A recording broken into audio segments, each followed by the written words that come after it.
Ayan, good day! So, dito ulit tayo ngayon. Meron tayo isang problema dito, yung isang carrier unit natin.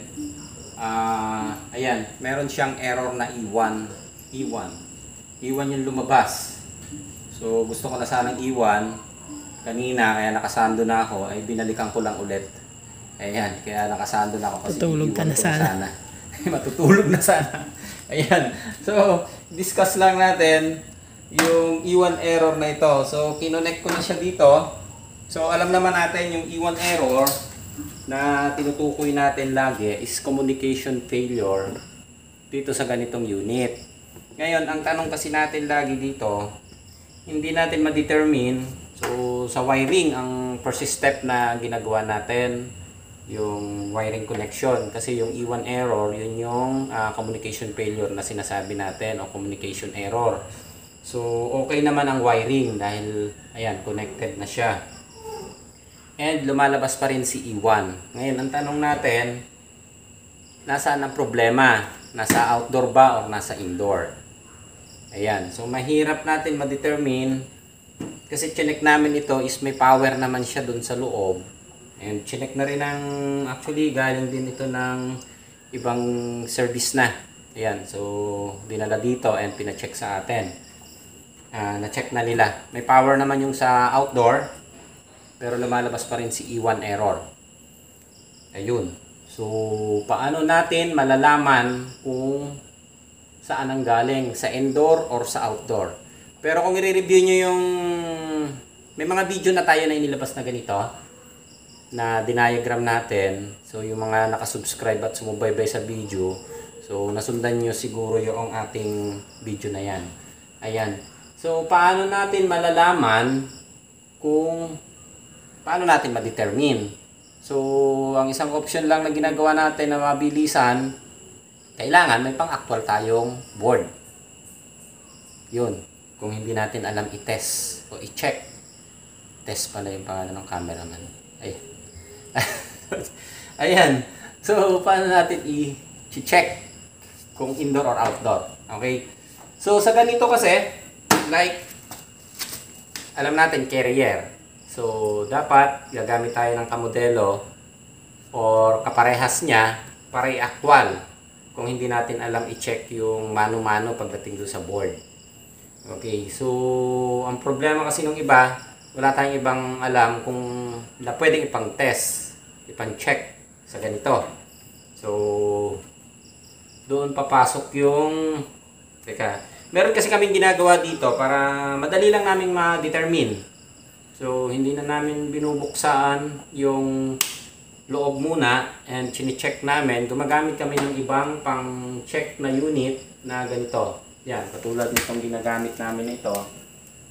So, dito namin sinasalang pupunutin ko muna, si outdoor para makita namin kung good ang outdoor or may problema ang outdoor.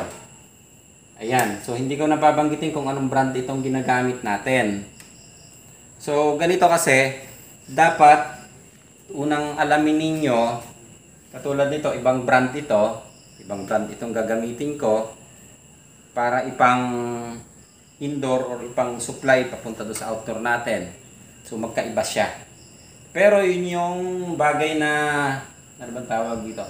Dapat alam nyo kung alin yung magkakapamilya no. So, kung kapuso, hindi siya compatible. So, dapat magkapamilya siya. Parang sa sabungero no. Dapat parehas na bloodline. Alam mo yung bloodline. Ganon, sa sabungero, no, bloodline. Ayan. So, dapat alam mo yung magkapamilya. Katulad nito, ito, and saka ito is magkapamilya. Alam nyo na, hindi ko babanggitin ng pangalan. So, alam nyo lang, magkapamilya. So, iba na yung nandun sa dulo, kapuso yon. Itong isa, kapuso. Yan. So, Mitsubishi yung brand. So, hindi siya magko-compatible dito. Dahil magkaiba siya. So, para malaman nyo yan kasi, katulad dito, yung problema na gagawin natin, so, aalamin nyo, ano bang error ang inilalabas nito? Like, E1 ang nilabas niya, di ba? So, tingnan nyo ang error code nung gagamitin nyo. Ang communication failure niya is E1 error din ang nilalabas niya. So, malalaman nyo na doon, magkapamilya siya. Kasi parehas ng code. E1 is communication failure. Kapag sa sensor, yung F1, F2, F3.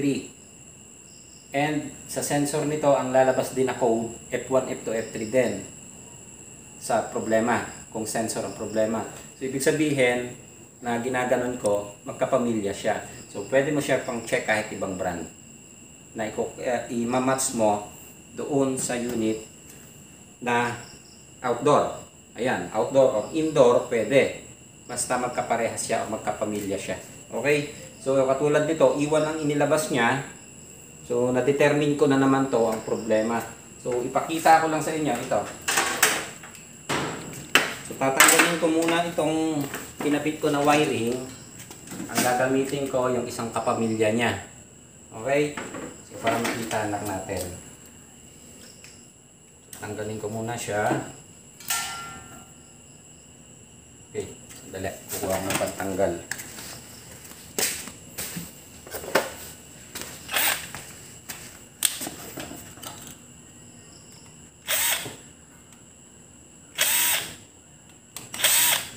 Tinanggal ko muna yung supply ng yung connection. So, ang gagamitin ko yung kapamilya niya. Para ma-check natin kung saan ang galing, kung outdoor ba or dun sa indoor. So, kung gumana siya, ibig sabihin nasa indoor ang problema natin.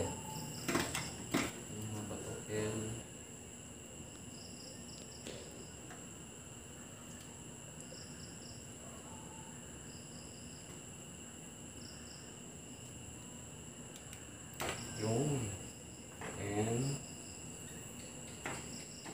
communication.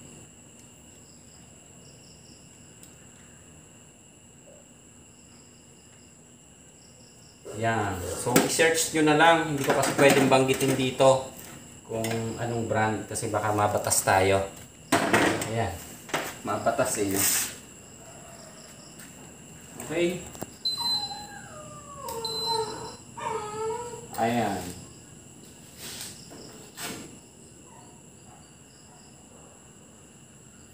Okay. So, ito. Maandar. So, para madali na ituro ko na ito sa inyo dati, yung nilabas natin na video, para madali mong makita kung good ang communication natin. So, pwede kang bumunot ng katulad itong gagawin ko. Dapat magaling kang mga pa. Mga pa, no? Ayan. So, ito, kinapa ko na lang yung sensor sa loob. Subukan natin tanggalin ang sensor. Ito, sensor itong kakalasin ko ha. Yan. So, nakasakit lang naman siya dito. Nakadugtong lang. Okay. Yun. Tinanggal ko siya. Tingnan natin kung yan o. So, lumabas na kagad yung error o. So, dito pa lang nakita na natin good yung ating indoor. Dahil na-detect niya yung ating outdoor. So, maaaring good din ang outdoor natin dahil na-detect niya yung error. Okay. Yan o. Lumabas si F1. Okay, so ibabalik ko ulit yung sensor. Yan, nag-24 na ulit. So, ibig sabihin, magkausap silang dalawa. Na-detect niya si indoor, na-detect niya si outdoor. So, malamang ang problema natin, si indoor. So, tingnan lang natin kung aandar siya, ha? So, standby tayo. Yan.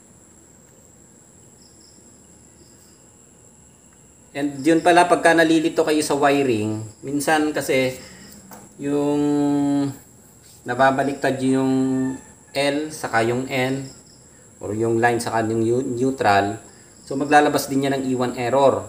So basta importante lagi dito ang isi-secure o isi-sure nyong tama ang connection nyo is yung communication. Yun, laging tama. So pag nagtanggal ka ng sensor dito, hindi niya rin madidetect kung baliktad yung L saka yung N, yung line at saka neutral, iwan error din ang lalabas doon. So, dapat tama. Yung tatlong wire lang naman eh. L, N, S. Yun. Okay? So, antayin lang natin umandar. Okay? So, yung pinang-testing ko pala ha, kapamilya. So, hindi siya pwede kung kapuso ang gagamitin mo. Dapat kapamilya. So, magkakaparehas sila. Okay? Wala pa, hindi pa maandar. So, standby lang tayo ha. Antayin natin umandar to.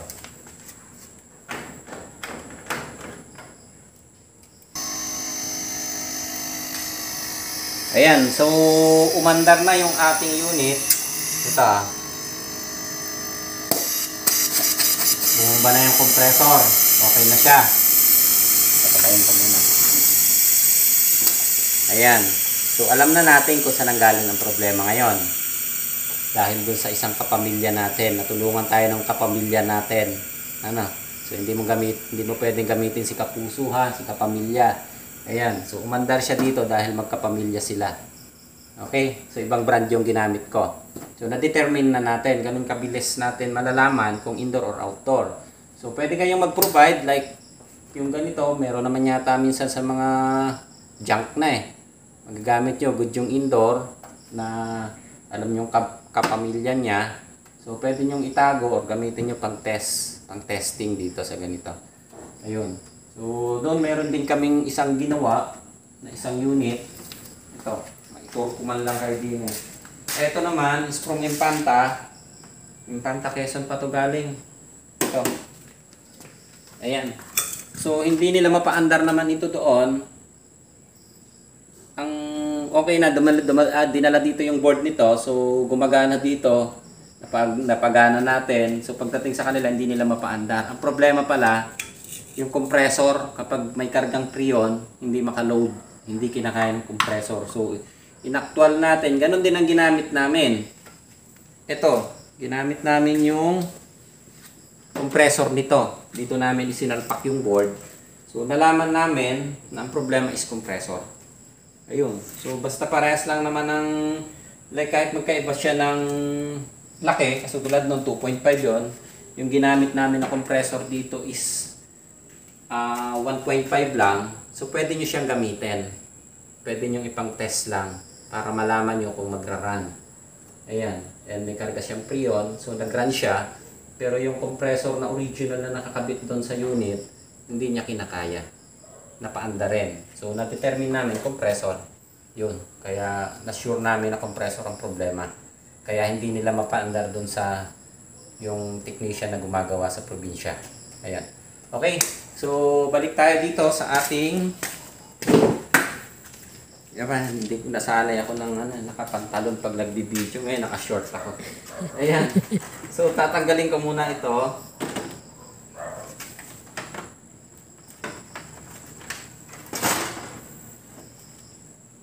Tanggal na.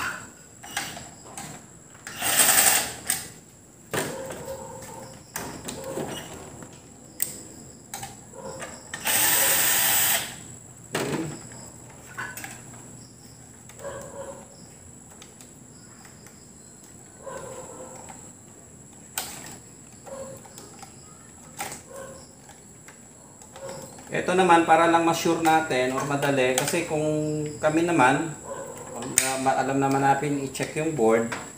So ma-check namin siya kahit na hindi kami gumamit ng pang-actual. Pero para sure, gumamit kayo ng pang-actual na ganon.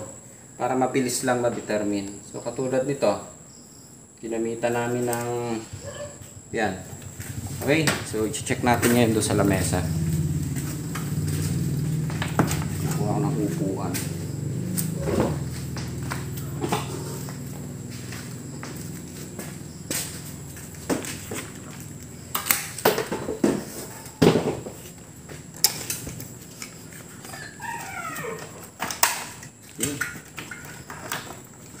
Actually, chinek na rin ito ng technician din yung nagdala yata dito nito. Medyo natambakan kami ng unit. Yung iba nga, tinubuan na ng gulay. Yan, tinubuan na ng gulay, no? Kaya, pasensya na dun sa, sa mga nagpapalot na iba na wala pang, hindi yata kayo natatawagan. Medyo talagang nabibisi lang po. Ayan.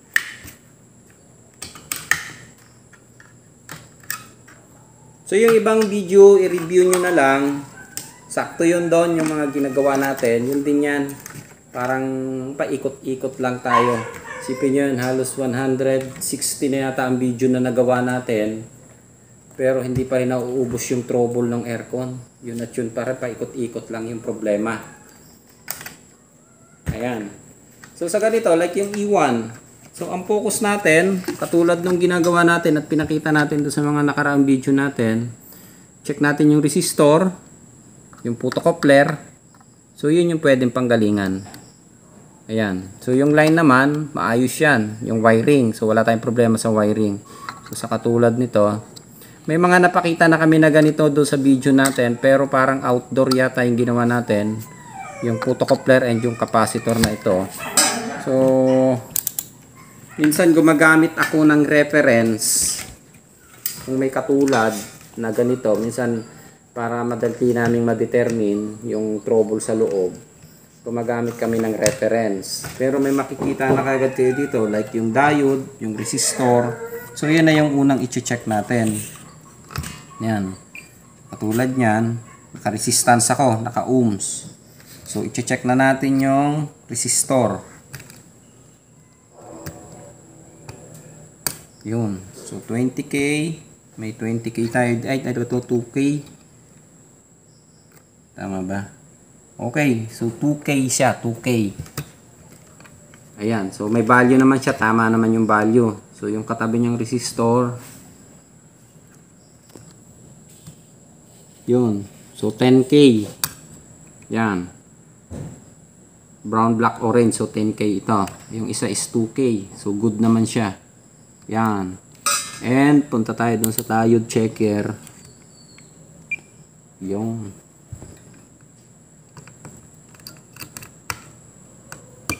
yan, 0.4. So good yung diode natin. And meron pa siyang isang resistor dito. So yun lang, ilan lang naman ang parts nito kung susundan niyo yung parts. 1, 2, 3, 4, 5, 6, 7. 7 parts lang. Kung marunong tayong mag-check ng mga electronic component, kahit bunutin nyo ito isa-isa, so madali nyo ma-check.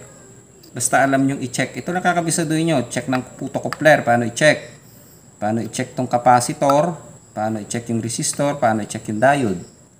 So pwede nyo siyang isa-isahin. Kung medyo nalilito kayo sa troubleshooting, tanggalin nyo na lahat. Isa-isahin nyo siya hanggang dito, and meron pa siyang maliliit na resistor. Yun. So yun lang. Photocoupler, resistor, diode. So yun lang parts na yun. Dapat makabisado nyo kung paano nyo i-test o i-check.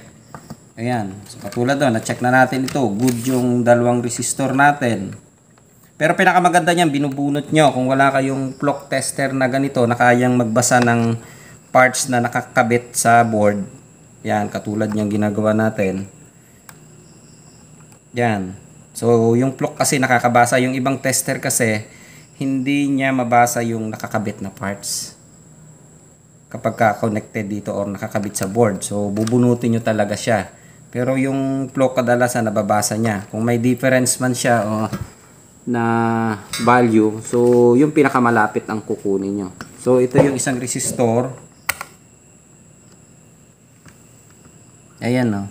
So makikita nyo 14.8. Yan, no. Ohms ang lumabas. So ibig sabihin may short siya. Yun. Kita siya sa tester ay sa video. Ayan, ah. Resistor tong chinek ko. So ang nakuha niyang value is 14.8. So masyadong mataas siya o ohms na ang lumabas. Pero yung value niya is K. 5 band siya pero K ito. 1.4K yata ito. Ayun, 1.4K. Medyo malabo na mata ko eh. Pero ang nakuha niya, yun. So kung papansin niyo doon sa ating, meron kasi tayo yung nilabas natin na video nung nakaraan. Ay dati pa, yung parang mga unang video natin na nainganyo akong gumawa ng video dahil nakita natin yung mga nilabas ng ibang lahi regarding doon sa E1 error na ayun. Kaya i-drawing ko noon, may mga balibaliktad lang tayong nalagay. Ayan, nasa na kayong center. So yung resistor kasi na yan, first timer eh, no? parang nung una lang yung tayo gumagawa ng yun yung mga nilagay ko yun doon sa E1. Kasi nainganyo talaga ako bakit parang mali yung tinuturo ng ibang lahi na nasusundan natin. So, ayan, ano pa yung kailangan nating i-check doon? Yung diode, resistor, Okay. Diode, resistor, capacitor, photocoupler. Ayun. Ayan lang. 1, 2, 3, 4. Apat na parts lang yan. Oh. Kabisaduhin nyo lang kung paano i-check. So, kung hindi nyo masundan minsan do sa video natin, gumamit na kayo ng actual. I-actual nyo, bunutin nyo yung defective. Sukatan nyo ng tester. Tapos, i-reference nyo doon sa good. Or doon sa defective. Kung makakuha ka ng defective at saka good, i-reference nyo para masundan nyo. Doon talaga kayo mag-uumpisa. Kasi wala namang eskwelahan na magtuturo talaga ng mano-mano na ganyan. Ayan. So, diode, resistor, capacitor, photocoupler. Hanggang doon lang muna tayo. Yun. So, makita nyo yung pinakita ko kanina. Ito, kung mapopokus natin. Yun. Isang resistor, may isang capacitor. Magkadikit. So, kung makikita nyo yan at susundan nyo, mas maganda. Wala kasi tayong diagram nito. Kung may diagram, sana tayo. Detalyado yan. So, yung resistor na nakakabit doon, like yan yung resistor. Yung capacitor na yon connected, ganyan siya. Kaya, chinek ko yung resistor. So, naging ohm siya kasi nakakabit yung capacitor. Tatanggalin ko yung capacitor. Ayan. Okay? So, balikan nyo lang muna ulit para hindi kayo malito. Ito yung resistor na chinek ko. Okay? Lagyan natin ilaw. Yan. Malinaw yung sa tester. Ayan. Ito yung chinek ko. Yung resistor. Yan, o. Kaya i-focus tong resistor. Yan. Yan, o. 14.8 ohms. Ohms yan. Yung nasa dulo. Ohms. Okay. So, ito yung capacitor na ginagano ko sa inyo. Naka-jumper. Yan, o. Naka-connect sa kanya. So, tatanggalin ko lang yung capacitor.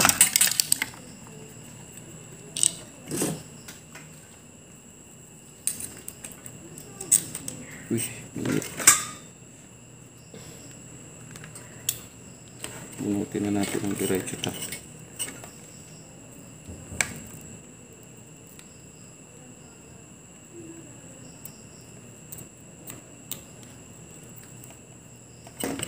Yan. Ito yung capacitor na binunot ko. So, hindi magic ha. Balikan nyo yung tinutukan ko kanina yung resistor. Yan o. Ilaw. Yan. 1.5K. Hindi na siya ohms. So, kapag ohms, shorted. Yan. So, yung value ng resistor na chinek ko kanina, 1.5. So, kita na natin kaagad. Ayun. So, 7 parts lang yan ha. 1, 2, 3, 4, 5, 6, 7 yung capacitor. So, 7 parts lang. Kahit bunutin nyo isa-isa yan, hindi pa kaya aabot ng 15 minutes, machi-check nyo na lahat. So, ang aaralin nyo lang yung parts na yung kung paano i-test o i-check. So, ito yung nakita natin na shorted. Ito, anong value nang nakuha natin? Yun. 15.2 ohms. Yun. So, yung capacitor parang naging resistor na siya. Nag-short. Yan. Okay. So, yung magtatanong pala, hindi ko alam kung anong gamit niya pa rin dun sa loob. Pero parang protection lang siya pagpasok ng signal. So, maaaring nagkabaliktad or nagkabaliktad sila ng wiring or nagkaroon ng spark do sa wiring. Kaya sinira niya yung capacitor na ito. Yun. So, papalitan na lang natin siya. Ang value niya ay... Ako, malabo na ang mata ko. 105 yata to. Hindi makikita. Nabura. Pinilit pa talaga. Mas malabo mata mo sa akin. Wow.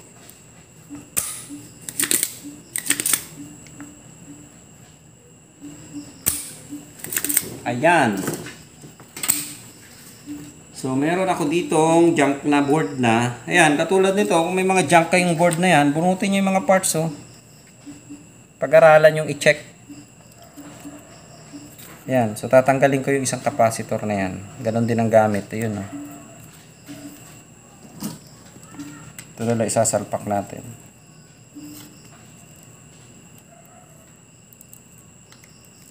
Napahaba yata yung video natin.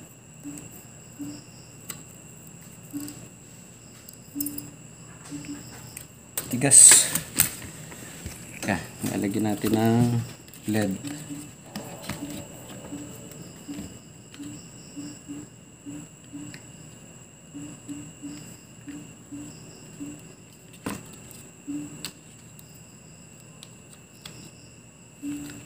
Layo. Ano pala yun?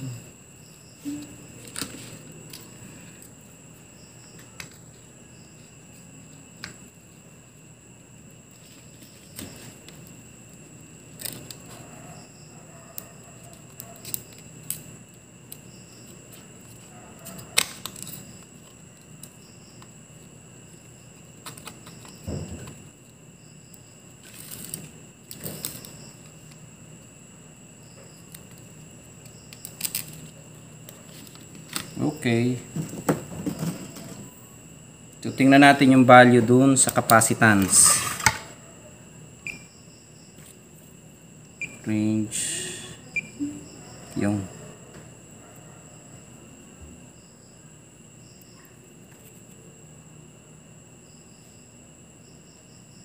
Yun, 0.09. Lagay natin sa 00. Ayun, 0.1.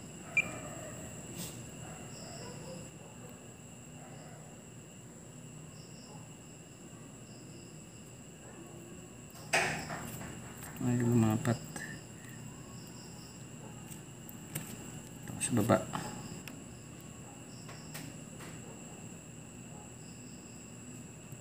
Okay.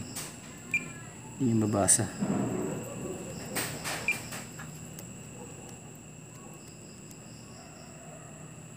Yan.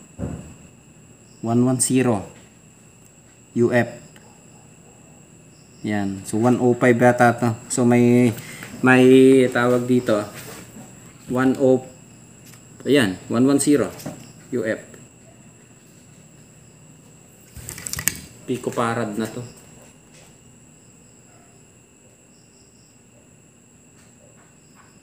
Hindi kasi natin may focus sa camera, pero may value siya dito na nakasulat.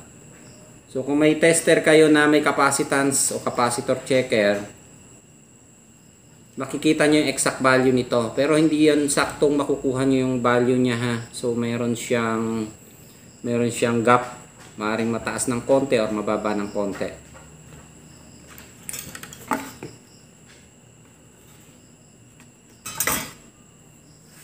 Balik lang natin.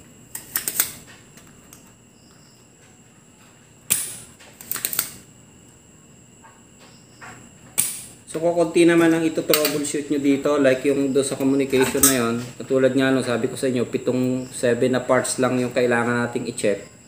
So pwede nyo siyang tanggalin isa-isa para hindi na kayo mahirapan. Basta maibabalik nyo lang ng maayos.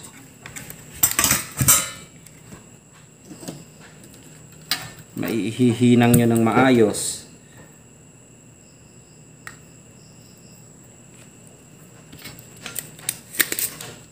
Barado. Yang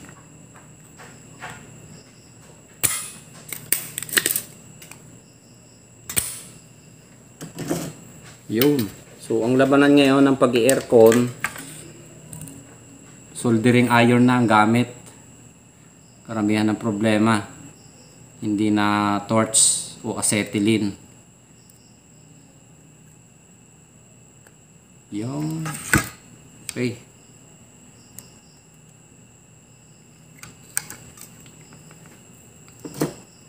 Yan, mas madali namang maghinang nito kaysa doon sa naghahinang tayo ng acetylene. So mas madaling pag-aralan ito, paghihinang. Ayan, saka yung pagtatanggal ng spare. So ang diskarte lang dyan, pag wala kayong ginagawa, pag-practice nyo yung board, hinang-hinang kayo kung paano ihinang, paano tanggalin yung parts, kung paano i-check o i-tester gamit yung resistance saka yung capacitance, yung voltage. Ayun. So, simple lang. Yung 7 parts, mga 5 minuto nyo lang i-check yan. Wala pa. Makukuha nyo na kaagad yan. So, ayan. Balikan ulit natin yung shorted kanina. Balik ulit tayo sa resistance. Ilaw. Ayun. So, doon natin nakuha sa naka-jumper na resistor at capacitor. Yan. 1.5 K. So, maaaring good na ito. Itatry na lang natin doon sa unit. Yan. So, pagtyagaan nyo na at mahaba-haba na naman itong video natin. Hindi na natin ikakat.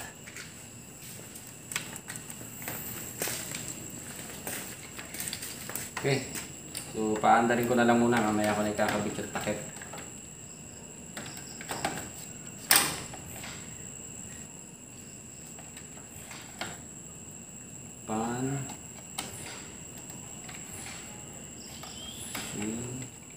Okay. So, DC fan motor na siya.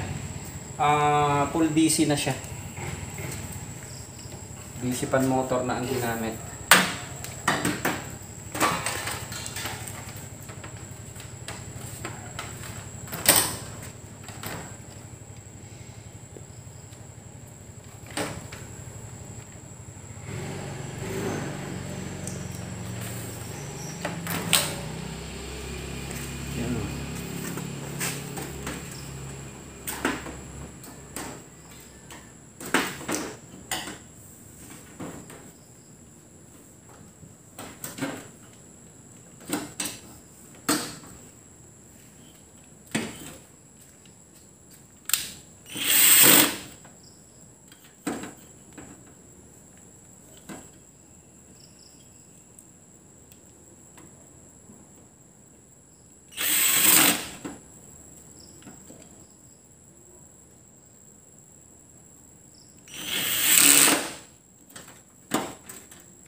Okay. Yung power supply.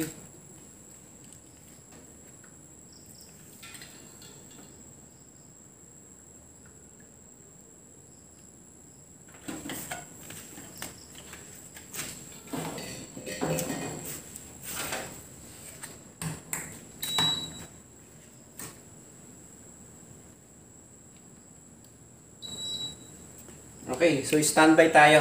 Antayin na nating umandar para hindi na humaba. Ayan, umandar na pala oh. Mabilis oh. Ayan oh. Hindi na tayo mag-i-standby. Umandar na siya. Ayun, nakaprogram na siya na mag-i-start. So, mabilis siyang umandar. Yan, okay na. Maandar na. So, solve na kaagad yung E1 error natin. So, ganun lang yung ginawa ko. Yan, okay na to. Maandar na rin yung pan natin. Patayin ko lang muna siya ha. Yan. So, ganun lang natin kasimple ginawa. Todo sa parts, meron lang 7 tayo na chinek. Merong isang sumablay na capacitor. So, pinalitan natin. Okay na. And, kung paano natin i-chinek, baliktad lang natin. Gumamit ako ng magkapamilya. Kapamilya niya to. So, ibang brand pero kapamilya niya. Yun. So, na-determine na kaagad natin na nasa indoor ang sira. Ayan. So, okay na tayo dito. Ayos. Okay.